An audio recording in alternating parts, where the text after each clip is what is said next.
Hoy vamos a explicar el condicionamiento operante. Condicionamiento operante. ¿Cuál es la diferencia entre el condicionamiento operante y el condicionamiento clásico? En el condicionamiento operante, una respuesta voluntaria es seguida por un reforzador. De esta manera, la respuesta voluntaria, por ejemplo, estudiar para un examen, es más probable que se realice en el futuro. Al contrario, en el condicionamiento clásico un estímulo activa automáticamente una respuesta involuntaria. El condicionamiento operante puede describirse como un proceso que intenta modificar el comportamiento mediante el uso del refuerzo positivo y negativo. A través del condicionamiento operante, un individuo hace una asociación entre un comportamiento particular y una consecuencia. Ejemplos. Los padres recompensan las buenas calificaciones de un niño con dulces o algún otro premio. Un maestro premia a aquellos estudiantes que son tranquilos y educados. Los estudiantes se dan cuenta que al comportarse así reciben más puntos. Un alimento se da a un animal cada vez que presiona una palanca. B.F. Skinner, 1938, acuñó el término acondicionamiento operante. Skinner identificó tres tipos de respuestas o operantes que pueden seguir el comportamiento. Operantes neutrales. Respuestas del entorno que no aumentan ni disminuyen la probabilidad de que se repita un comportamiento. Reforzadores. Respuestas del entorno que incrementan la probabilidad de repetición de un comportamiento. Los reforzadores pueden ser positivos o negativos. Castigos. Respuestas del entorno que disminuyen la probabilidad de que se repita un comportamiento. El castigo debilita el comportamiento. Conceptos básicos del condicionamiento operante. Refuerzo. Es el responsable de la emisión de respuestas, es decir, de la probabilidad de que sucedan, sea mayor o menor en un futuro.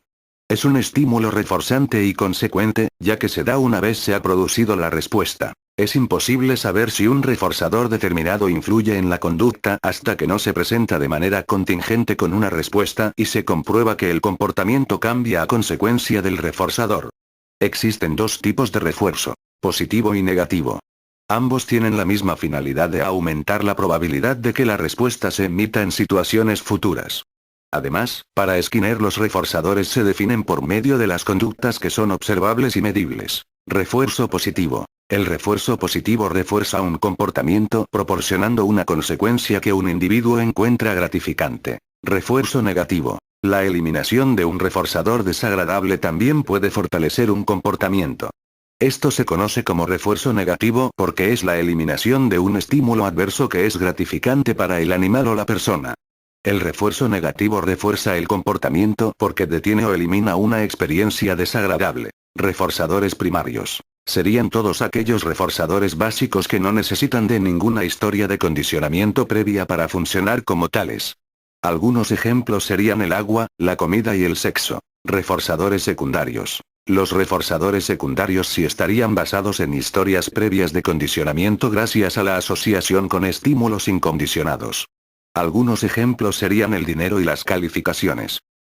Contingencia de tres términos. Es el modelo básico del condicionamiento operante y está formado por tres componentes. El estímulo discriminativo, la respuesta y el estímulo reforzador. Un estímulo discriminativo sería aquel que va a indicar al sujeto que el reforzador está disponible, señalando que si lleva a cabo una determinada conducta podrá obtener dicho reforzador.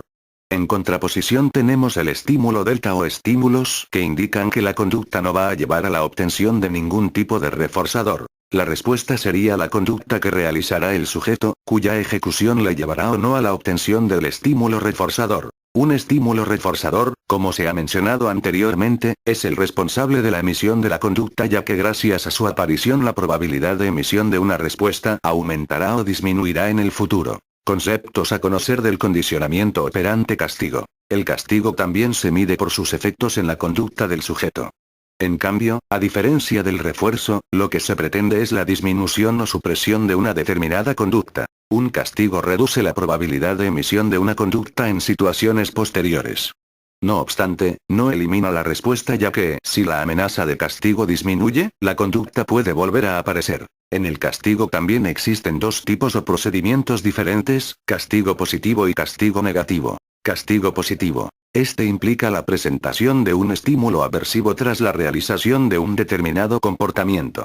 Es dado de manera contingente a la respuesta dada por el sujeto. Castigo negativo. Consiste en la eliminación de un estímulo como consecuencia de un determinado comportamiento, es decir, consiste en la retirada de un estímulo positivo tras la realización de una determinada conducta. Extinción. En la extinción se deja de emitir una respuesta debido a que el reforzador ya no aparece.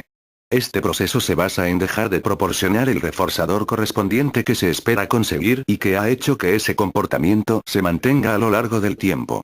Cuando una respuesta se extingue, el estímulo discriminativo pasa a ser estímulo de extinción.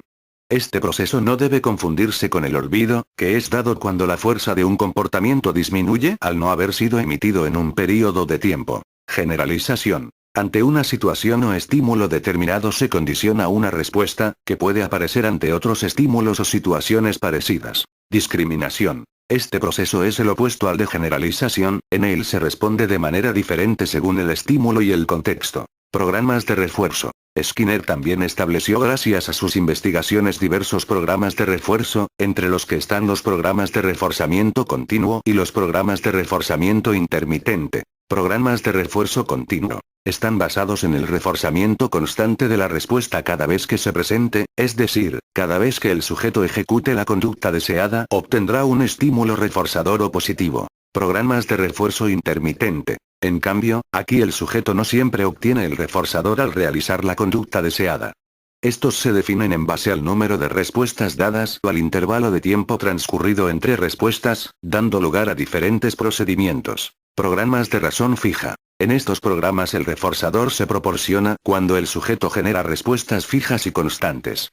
Por ejemplo, en un programa de razón 10 la persona obtiene el reforzador tras haber realizado 10 respuestas cuando se presenta el estímulo. Programas de razón variable. Este se construye igual que el anterior, pero en este caso el número de respuestas que el sujeto debe dar para obtener el reforzador es variable. El reforzador seguiría dependiendo del número de respuestas emitidas por el sujeto pero con una razón variable, gracias a la cual se evita que el sujeto llegue a predecir cuándo obtendrá el reforzador. Programas de intervalo fijo. En los programas de intervalo la obtención del reforzador no depende del número de respuestas que el sujeto dé, sino que está determinado por el tiempo transcurrido. En consecuencia se refuerza la primera respuesta producida después de haber pasado un período de tiempo determinado. En los programas de intervalo fijo el tiempo entre reforzador y reforzador es siempre el mismo. Programas de intervalo variable. En estos programas el reforzador se obtiene después de un tiempo, aunque el tiempo es distinto para cada reforzador recibido. Cambio conductual. Aproximaciones sucesivas o moldeamiento. El moldeamiento consiste en el cambio conductual a través del moldeamiento de conductas o el refuerzo diferencial de aproximaciones sucesivas. Para moldear una conducta concreta se siguen una serie de pasos.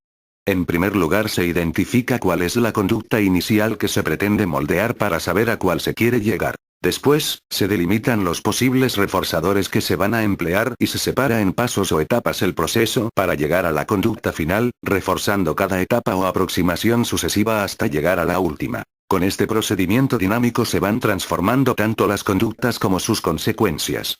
En este sentido, se refuerzan las aproximaciones sucesivas hacia una conducta objetivo. No obstante, para que se pueda llevar a cabo, es necesario partir de una conducta previa que ya realice el sujeto, para así ir reforzando poco a poco sus conductas hasta llegar a la meta. Encadenamiento. Con él se forma una nueva conducta a partir de la descomposición en pasos o secuencias más sencillas, reforzando cada respuesta dada en cada uno de los pasos para así llevar al establecimiento de una respuesta más compleja en el repertorio conductual del sujeto. Se pueden llegar a formar cadenas largas de respuestas utilizando reforzadores condicionados, adoptando una unidad funcional y cuyo establecimiento lleva a la adquisición y definición de una destreza particular.